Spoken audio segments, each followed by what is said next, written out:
Hey folks, I like it when Aspiring Spike does these videos for cards in Modern. I thought I would make one about cards in Standard.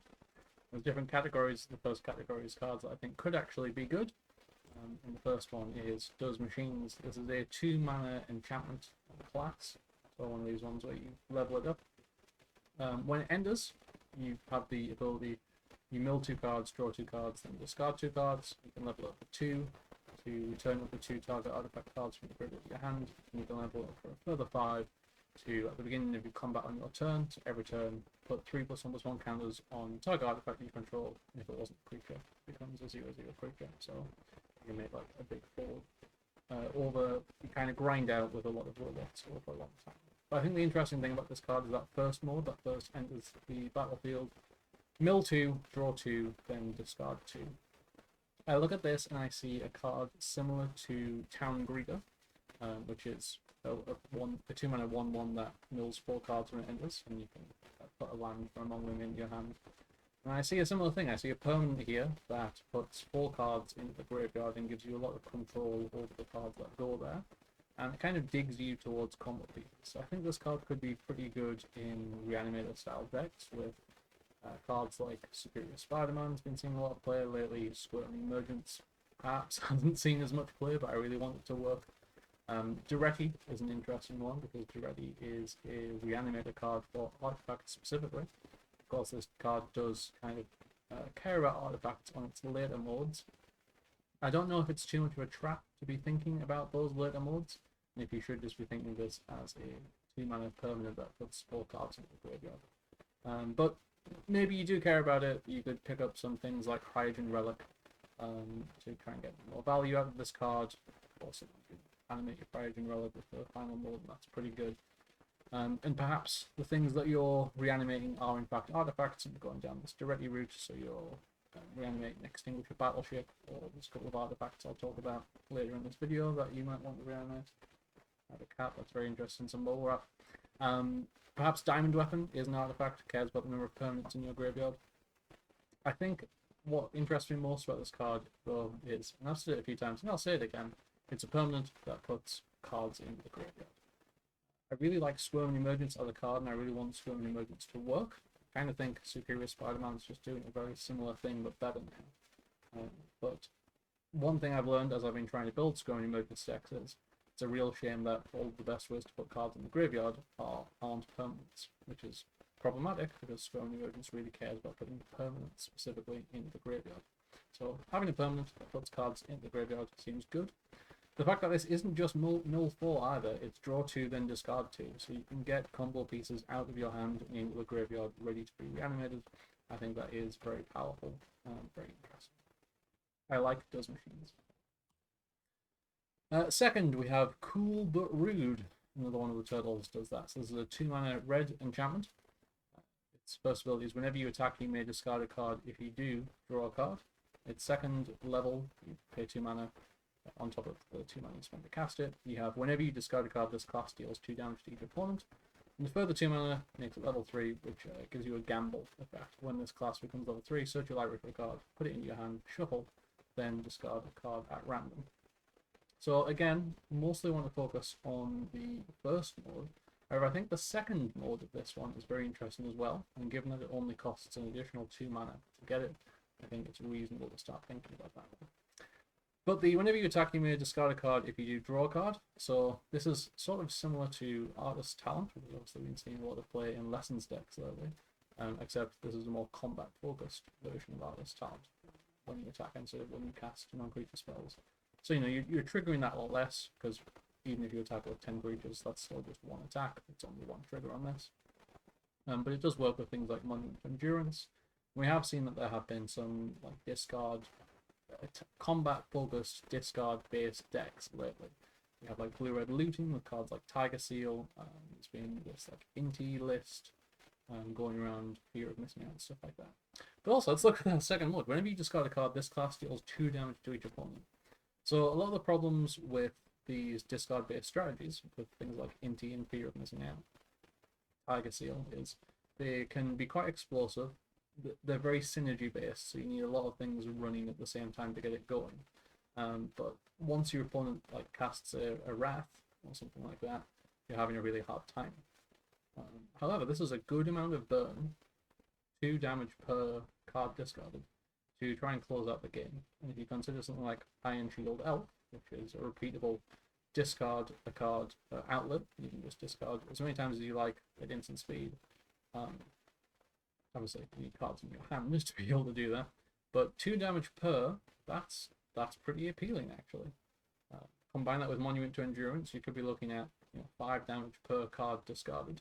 That's quite a lot. That's quite a lot. And you are getting that first chapter as well. Whenever you're attacking, you discard a card if you do draw a card. It's a cool synergy piece. It works well with these things. And there is kind of a funny idea of slamming this, leveling it up, playing Iron Shield Elf, and discarding 7 cards and dealing 14 damage. It's quite a lot. That will close out a game.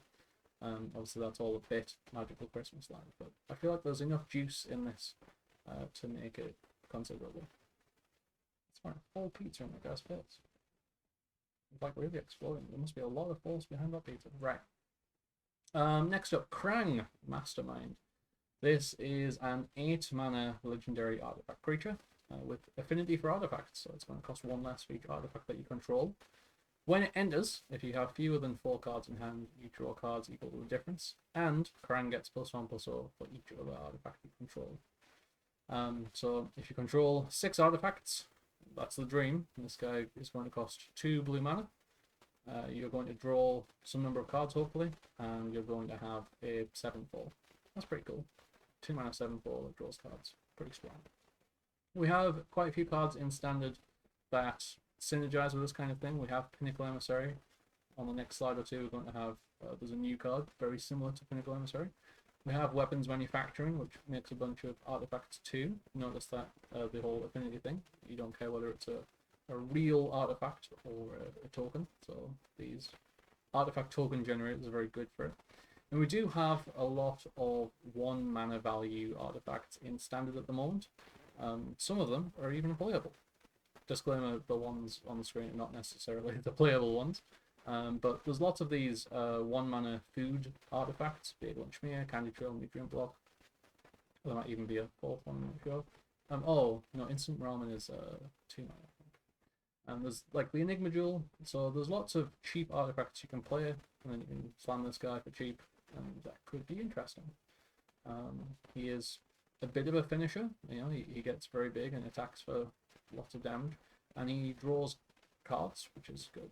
A big problem here is that while he does draw cards, if you've built your deck around getting this guy up fast, the cards that you're drawing are kind of bad, because we're playing some pretty bad cards to get here.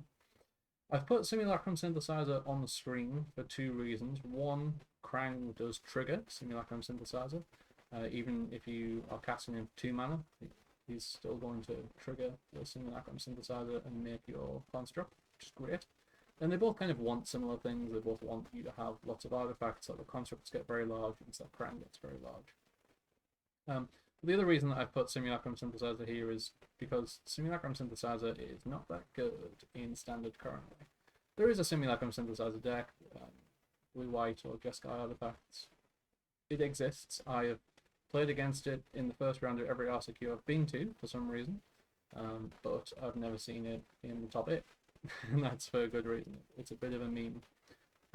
Although it has some legs, and maybe just what it needs is a critical mass of pieces. But the fact that Simulacrum Synthesizer isn't that good tells me Krang may also not be that good.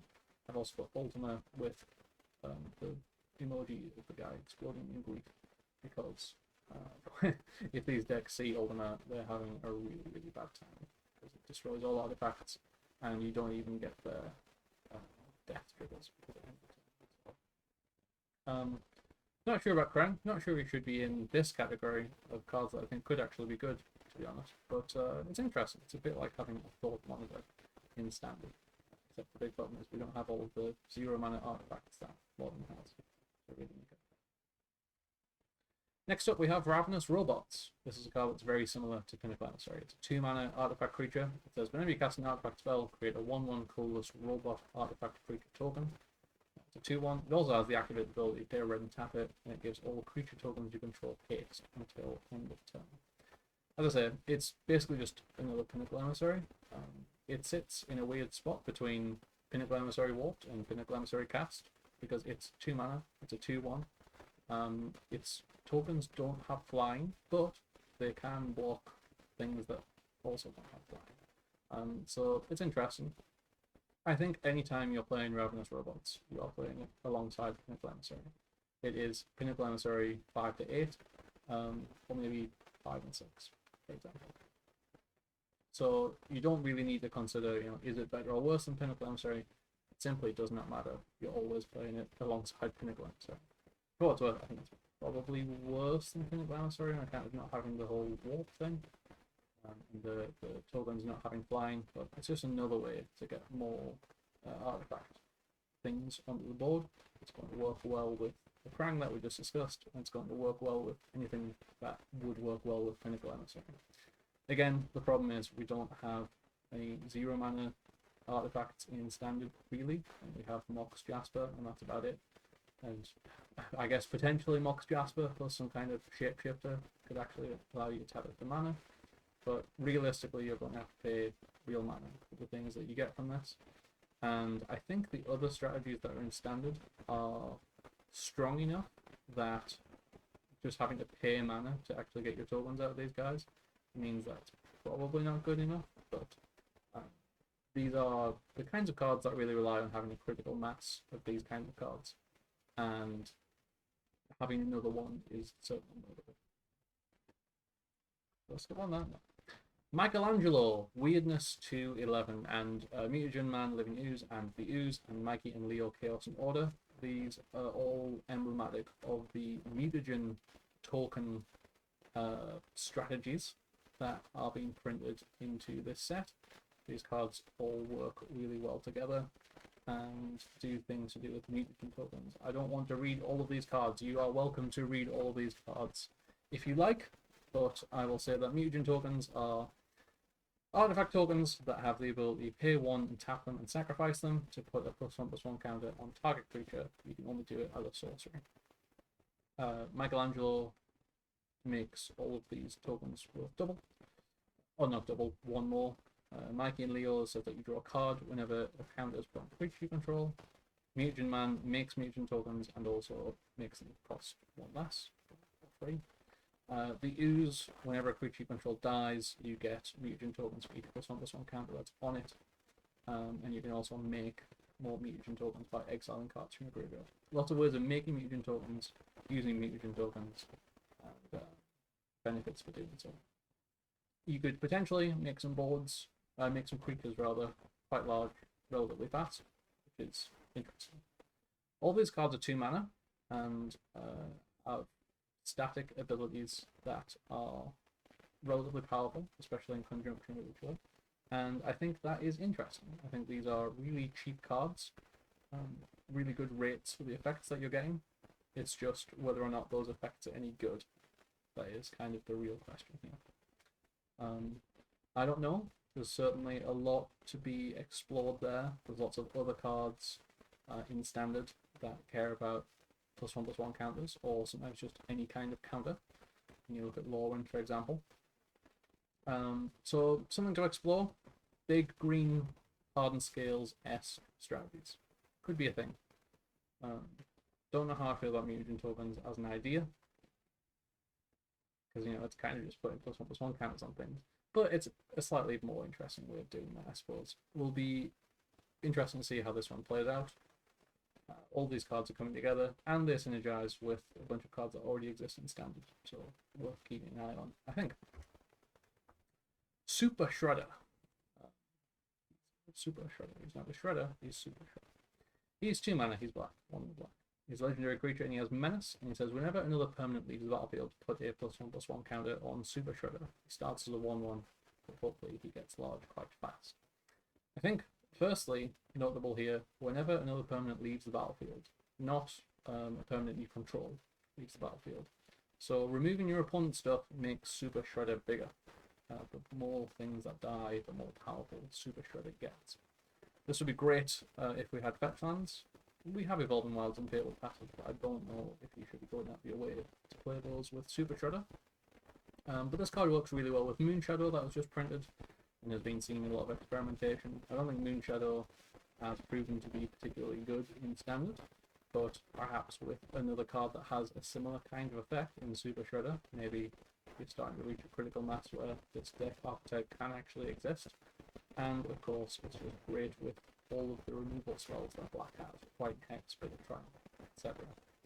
I've also put Dusk Rose Reliquary there. I think that one's especially interesting because Dusk Rose Reliquary, you sack an artifact or creature of your own and you remove one of your opponents from the board, and both of those will put a +1/+1 counter on Super Shredder. Again, Super Shredder doesn't actually care about things dying necessarily, it's just whenever another permanent leaves the battlefield. So it could be when something blinked, or exiled, or returned to hand even. Very interesting. Just works well with every single piece of removal in the format, can get big quite fast, and has Menace, which I think is relevant. However, it is a creature that begins as a 1/1, has no protection of its own, has evasion in the form of Menace, it can get in quite well, but has no protection. But at 2 mana, it's pretty cheap, and I think the fact it works well with another card that is similar in Moon Shadow makes Super Shredder kind of interesting. 1 to watch. I think this is the last. Is the last of this category. Raphael the Night Watcher. This is a 4 mana legendary creature Mutant Ninja Turtle. He's a 2/3, and he says attacking creatures you control have double strike. He also has Sneak for 1 and 2 red. I believe this is the first Sneak card we've had on the list. Sneak says you can pay this cost instead to cast the spell. If you also return an unblocked attacker you control to hand during the declared blocker step, they enter tap and attackable. It's very similar to ninjutsu. The big difference being you're actually casting the spell when you sneak, so it can be countered just like normally casting a spell. So it's kind of a weird cross between like Flash and ninjutsu. Yeah. This card is like Embercleave, kind of. It's Embercleave that benefits a slightly wider board. Embercleave was a really powerful equipment in Eldraine, and it made some red stompy decks kind of work. Because if you were attacking with 3 creatures, let's say you got to cast your Embercleave with Flash for just 3 mana, and it gives something +1/+1 and double strike and trample. And the trample was really relevant there, and so was the +1/+1 as well. However, with Raphael, you are getting a 2/3 creature. And you're making all of your creatures have double strike. So if you're swinging in with 3 or 4 things, and you have Raphael in your deck, your opponent's blocks can become very, very difficult. Or they can be taking a lot more damage from out of nowhere than they originally thought. Because you sneak this in with the one thing that they couldn't block, perhaps, or you stuff with double strike, you win the combat, or you just kill them, and that's pretty good. You can also just cast it pre-combat if you don't want to remove any of your attackers from the board, and then just swing in. I think that's pretty good. Kind of punch in, indeed. I think Raphael the Night Watcher could be the gas that makes red stumpy decks kind of function. Because red suffered from some of the bans. It's been perhaps too strong for a while, but I think Raphael could be, actually, genuinely could be alright. Could be a good card for them. Okay, the second category is cards that are probably immune, but still interesting, and I could be wrong. They might actually turn out to be pretty sick. We're starting with Kitsune's Technique. This is a 6 mana instant that says target opponent mills half the library rounded up, but it can be sneaked in for 1 and a blue. So you swing in, something's unblocked, you get to sneak and mill half of someone's library.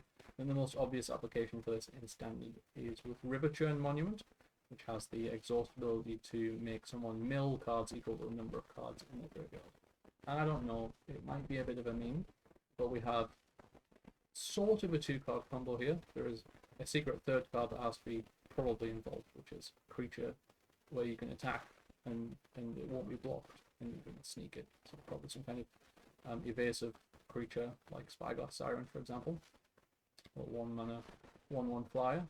But if you pull it off, it is pretty funny. You can just like mill your opponent out on turn 4, and potentially you can build a deck that sort of grinds out generally, but has this as a potential win condition.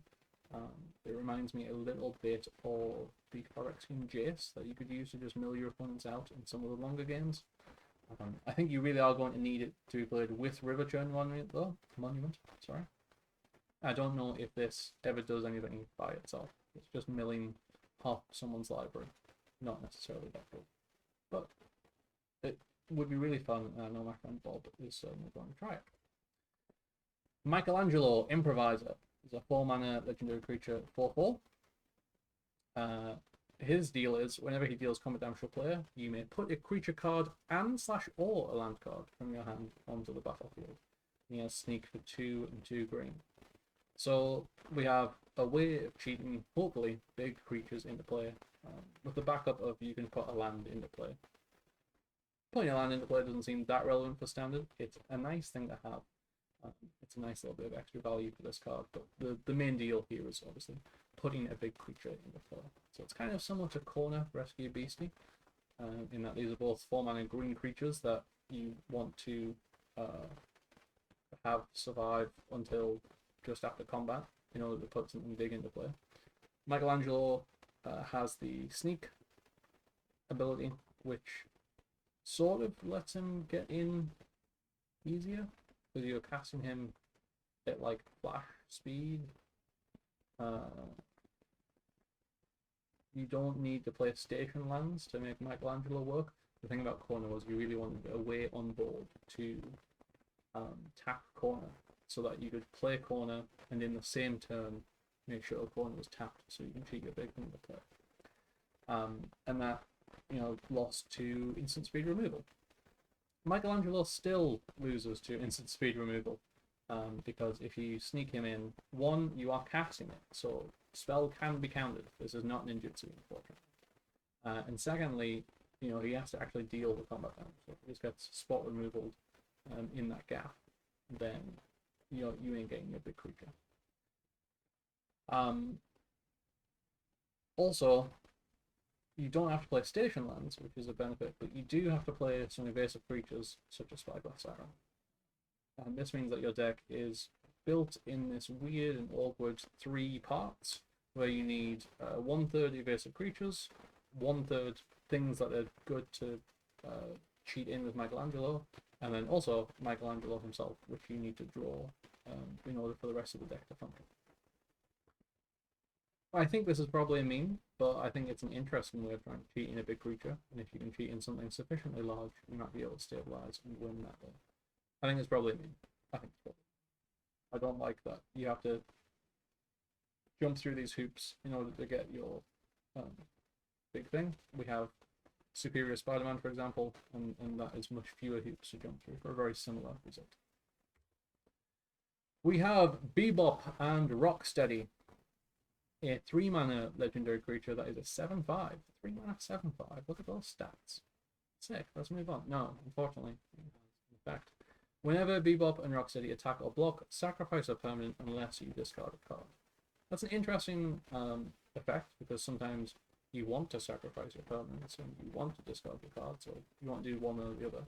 And especially, you might be happy to do that when you have a 7/5. I'd mostly put it in this meme category, because you really want to cast Abigail after Bebop and Rocksteady to have them lose their ability, become a 7/5 flying first strike lifelinker. That would be pretty sick. We have a couple of cards that work well with Abigail so far. Hazaret is one, I think, that can't attack or block unless you have max speed. And the other one is Rakshasa, Rot Curse Rakshasa. I should have put those on screen here, which is a 2-mana 5/5 with Decay. This is yet another card that works quite well with Abigail. Its own restriction is not actually too bad. It's very similar to Rotting Regisaur, which is a 3-mana 7/6 that you have to discard a card every turn to keep it around. It's not quite true, but it's similar.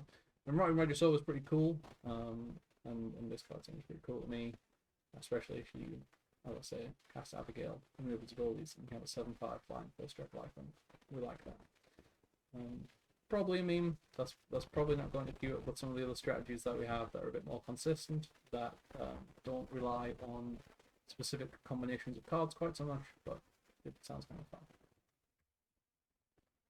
Next up we have Tokka and Raza Terrible Twos. This is a 2-mana where it's both hybrid Rakdos, so red black slash red black. Red slash black, red slash black. For a 3/2, which cannot be countered, has menace.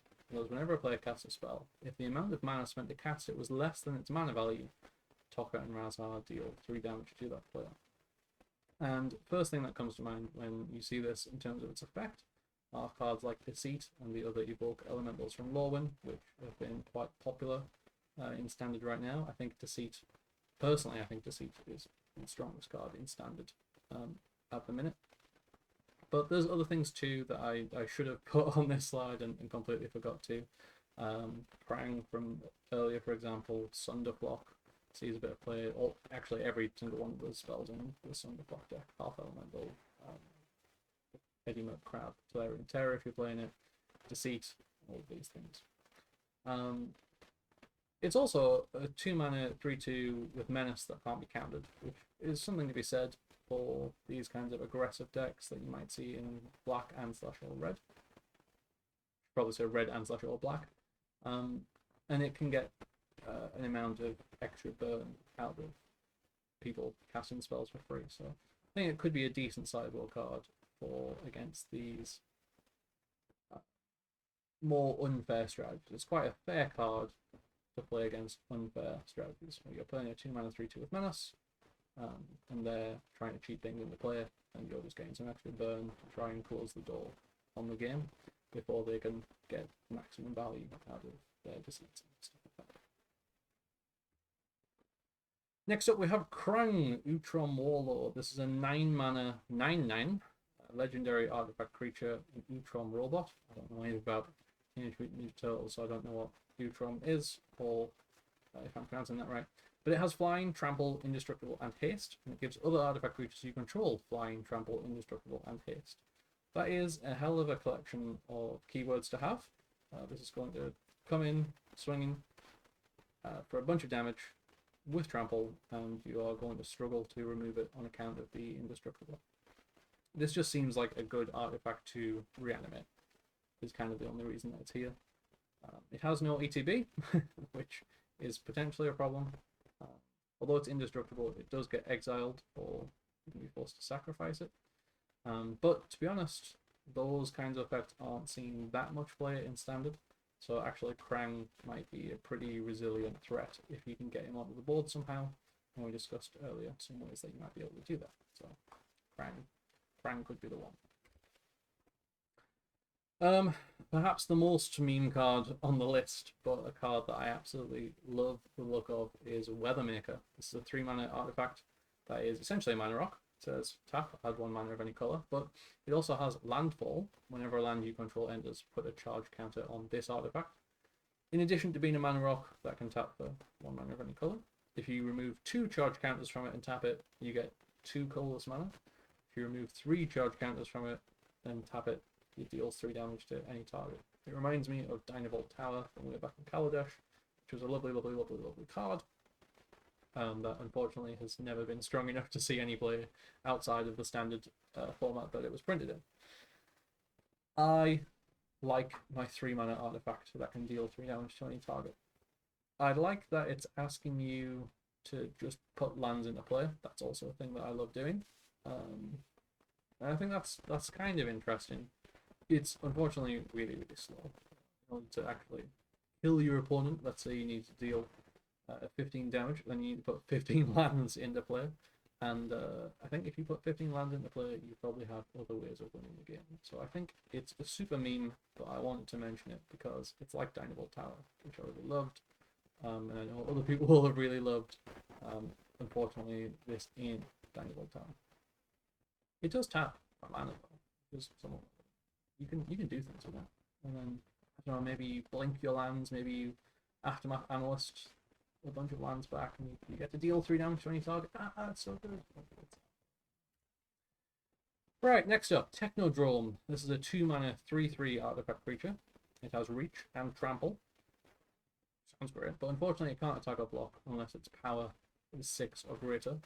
If you tap it and sacrifice another artifact, you get to draw a card and put a +1/+1 counter on this creature.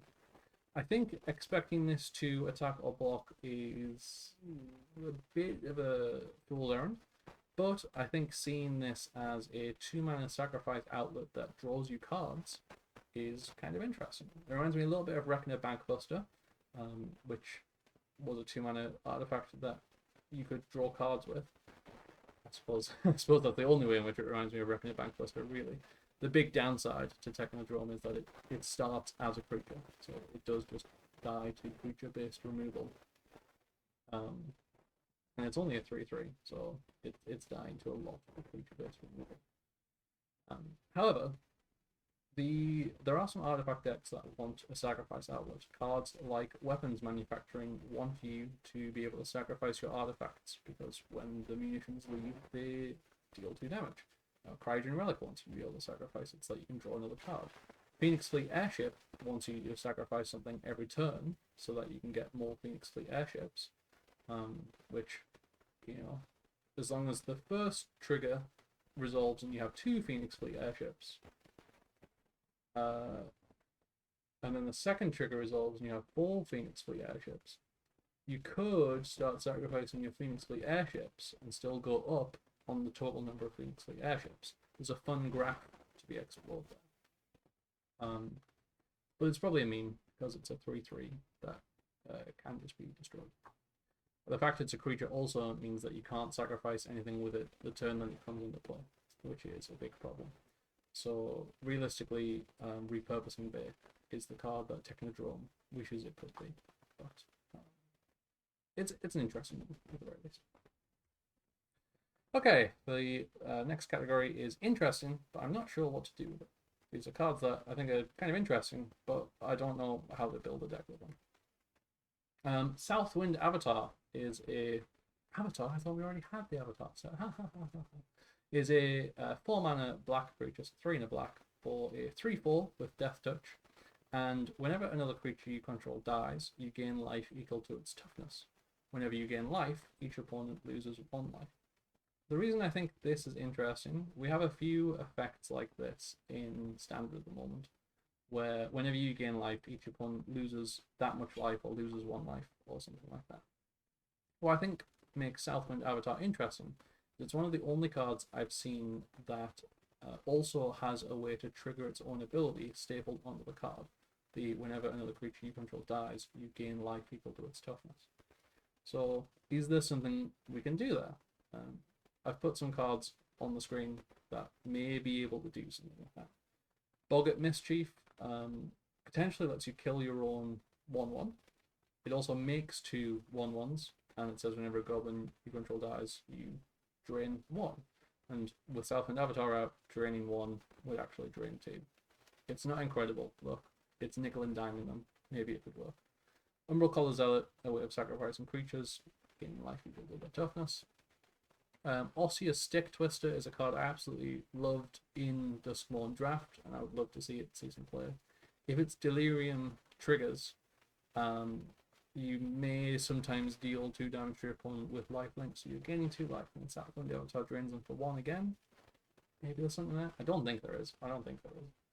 Sephiroth is perhaps the best card on the screen right now, and that would allow you to drain for 2 in Southwind Avatar every time a creature dies.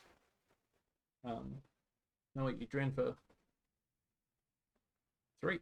You drain for 3 every time a creature dies, because the creature would die, you would gain that much life from Southwind Avatar, so that would drain for 1, then Sephiroth would drain for 1, and then Sephiroth's drain for 1 would trigger Southwind Avatar again, and you would make them lose another life. Is there something there? Probably not. Probably not. Getting a lot of life with it, though. Okay, Turtles in Time. It's a 7-mana sorcery, 5 and 2 blue, and it says, return all creatures to their owner's hands. Each player may shuffle their hand and graveyard into their library, then each player who does draws 7 cards. Then you exile Turtles in Time. I've put it next to two other 7 mana spells that have historically been good in Standard: Nexus of Fate and Alrund's Epiphany. Nexus of Fate and Alrund's Epiphany are both take extra turn spells, and Turtles in Time isn't. It's not that. What it is a bit more like a Upheaval or Cyclonic Rift type effect. It's only doing creatures. And then, interestingly, the effect is not quite symmetrical, because if you're playing this spell, you would presumably not be playing that many creatures yourself. You would be bouncing all of your opponent's creatures to their hand, and then you would have the choice to wheel. And if your opponent wheels, then they're losing all of the creatures they just put back into their own hand. And if they had like a really wide board, then they would probably be going down on cards as well. However, when you get the opportunity to wheel, you've probably built your deck in such a way that like all of your other spells were counters and removal and stuff, and so you've gone low on cards, bounced a bunch of stuff back to the hand, and now you get to redraw all your counters and stuff. Is there something there? I think no. I think this is a 7 mana, not quite board wipe, which is not good enough. But the fact it's a 7 mana spell that does like 2 quite powerful effects, being not quite Cyclonic Rift and not quite Time Twister, is interesting. But honestly, like, this isn't in the probably a meme category, because it's not even that funny when you do it. It's worse than that. I should have put it in the probably bad category. Oh well. Okay, Casey Jones, Jury Rig Justicia. This is a 1 and a red legendary creature. It's a 2/1 with haste. When it enters, you look at the top 4 cards of your library. You may reveal an artifact card from among them, put that in your hand, and put the rest on the bottom of your deck in any order. Behold, a bunch of cheap artifacts in red that you may want to get off of Casey Jones for your cheap artifact aggro deck. I honestly probably shouldn't have put Legion Extruder in the cheap artifact aggro deck list of cards, but whatever. It's interesting. You've got 2/1 with haste here for 2 that replaces itself, which is like a weird piece of glue in a deck that wants to be fast but also doesn't want to completely run out of cards. It could be kind of interesting. Obviously, its biggest problem is Casey Jones himself isn't an artifact, so you're having to put a not artifact into your deck that usually replaces itself if like every other card in your deck is an artifact. I don't know. I think it's interesting. I think the fact that it replaces itself, I think this like would have been a really interesting card 5 years ago, maybe. But now, I think maybe this isn't strong enough. I'm not sure. Again, the whole point of this category is I don't know what to do with these things. Northwind Avatar. Avatar, I thought we already had the Avatar joke. This is a 5 mana 5/5, so 2 blue, red for a flying dragon spirit avatar. When it enters, if you cast it, you may put a card you own from outside the game into your hand. In normal games of Magic, that's going to be from your sideboard. Normal best of 3 games, I guess I should say. That's going to be from your sideboard into your hand. However, actually, I think they just changed the rules for best of 1 on Arena, so that your sideboard can be a full 15 cards. So now this can be a silver bullet grabber from your sideboard in best of 1. It might seem weird that I put this in a list of cards that I think could potentially be good, because it's a 5 mana 5/5 flyer that like kind of draws a card, and that's not amazing.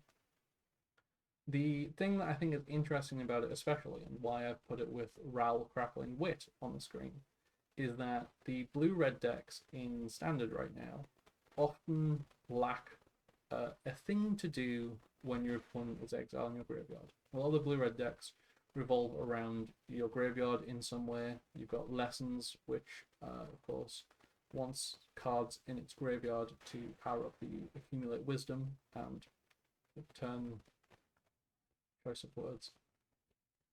get Grand's effect working, is how I'm going to phrase that. And the blue-red like spell elementals deck cares about the number of spells in your graveyard to make your elementals cost less. And if your opponent casts Rest in Peace or Soul Guide Lantern or something like that, you're having a rough time and you need something to do. Ral Crackling Wit has kind of been the answer so far. It's a planeswalker and it cares about you casting non-creature spells, and it's relatively powerful by itself. So that's like a good other thing to do with your mana when your graveyard's getting exiled. Northwind Avatar is a 5-mana 5/5 flyer, which is not nothing. A lot of these decks, like Lessons, for example, your opponent's going to side out their creature removal because you're not really playing many creatures, and so they might struggle to kill a 5/5 flyer.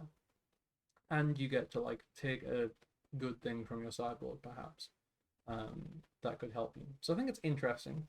I don't think this is the kind of card that you build your deck around. I think this is the kind of card you put as a one-of in your sideboard, or maybe even in your main board sometimes, to give you a little bit of extra value in games where opponents are ruining your plan, in broken games, as we might call them.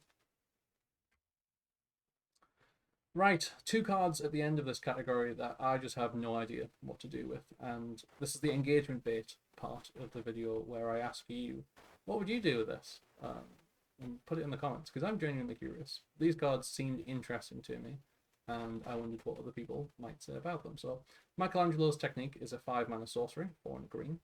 It has Sneak for 3 and a green, and it says, look at the top 8 cards of your library, put up to 2 creature cards with total mana value 6 or less from among them onto the battlefield, and the rest on the bottom of your library in a random order. So it's very reminiscent of Collected Company, Coco, which was a 4-mana instant that does a similar thing, looks at 6. I should have put this one on the screen, shouldn't I? We learn. Collected Company looks at 6 cards, and you get to put 2 into play as long as their mana values are each 3 or less. This distributes the mana a little differently. It says the total mana value is 6 or less, so you can have like a 5 MV card and a 1 MV card. And it also looks at 8 cards instead. It's a sorcery instead of being an instant, and it costs 1 more mana unless you're sneaking it, in which case it kind of is an instant and it kind of costs 4. You can do some stuff with that maybe, just like some combos. Some combos maybe? I don't know. I don't think in Standard we have a pair of creatures that total 6 mana value or less that work really, really well together. And that's why I'm not sure what to do with this, but I think it's kind of interesting. I'm also sort of noticing now that like he looks like he's surrounded by Doritos. So that's interesting too. Let me know if you have any thoughts about that.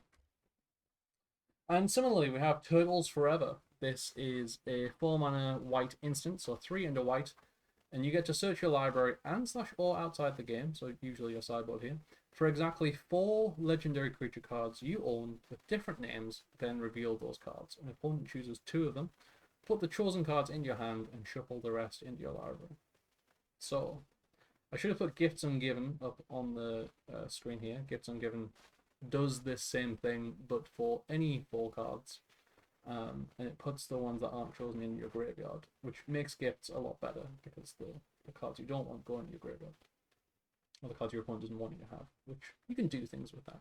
In fact, sometimes the right play with gifts is to just shoot a 2 card straight into your graveyard. Turtles Forever is an interesting one. Firstly, it requires exactly 4 legendary creature cards. Usually this type of effect says up to 4. This requires exactly 4. They all have to be different cards. They all have to be different legendary creature cards. And it also can search your sideboard. So there's a bunch of interesting things going on here. I don't know what to make of any of it. Worst case scenario, this is a 4-mana draw 2. And the 2 cards are like going to be pretty good because you chose to put them in your deck or sideboard.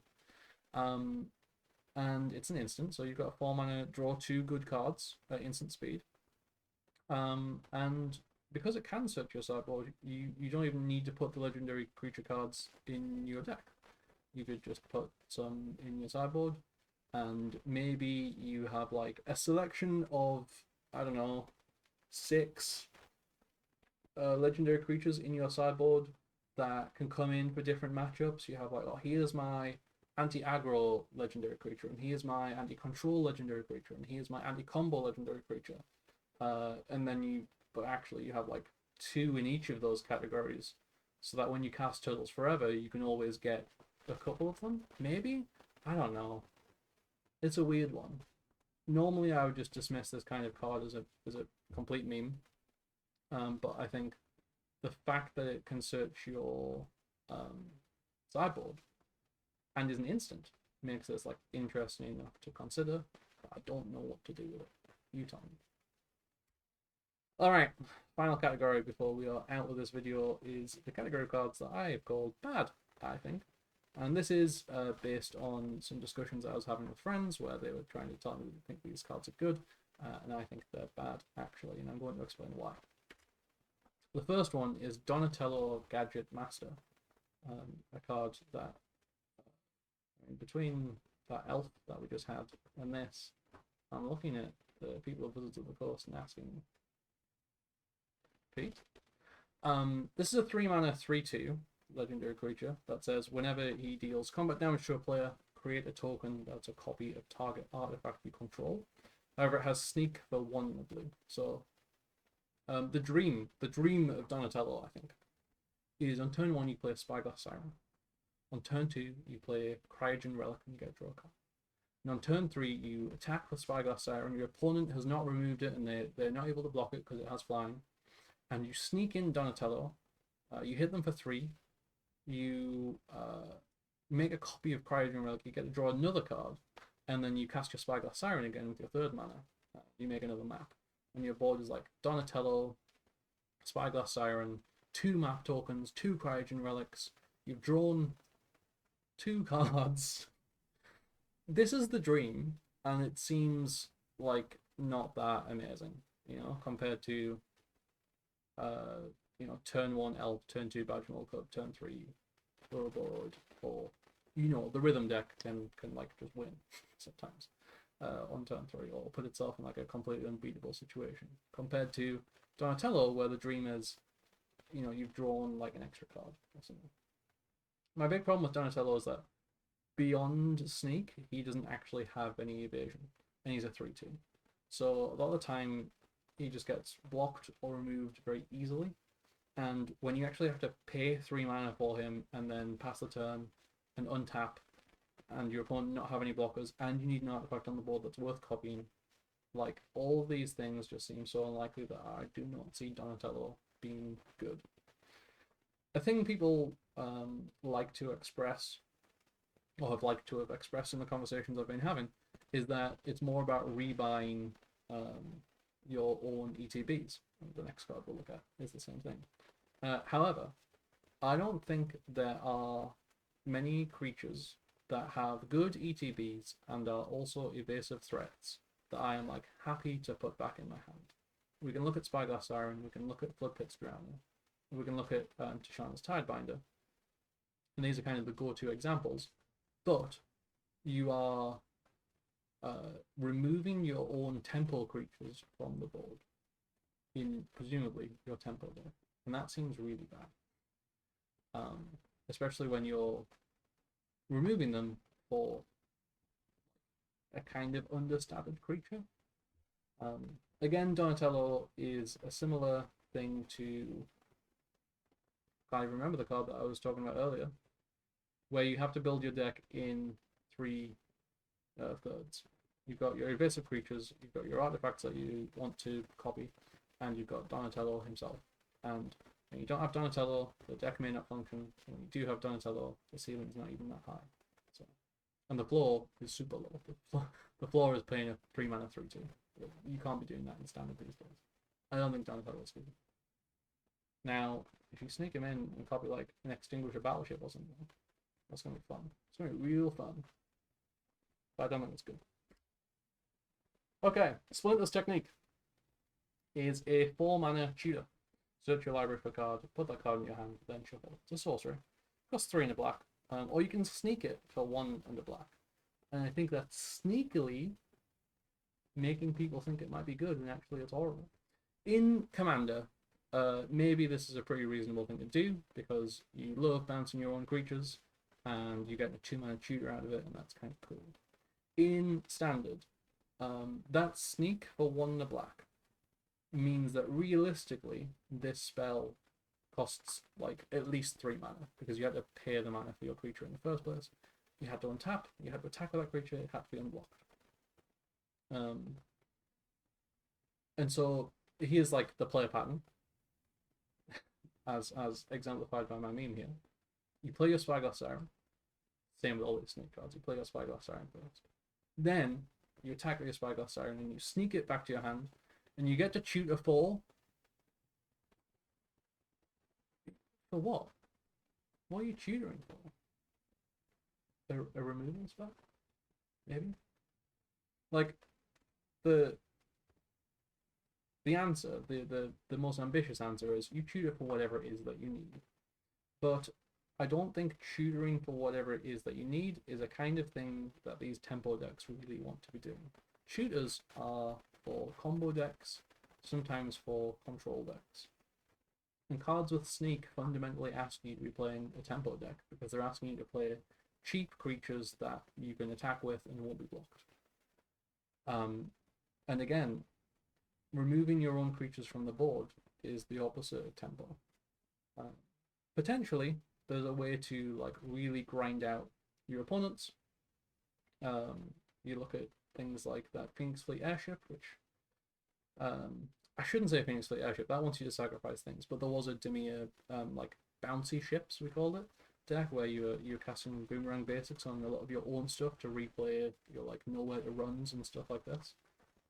But it's very difficult to be happy about bouncing your own creatures back to your own hand.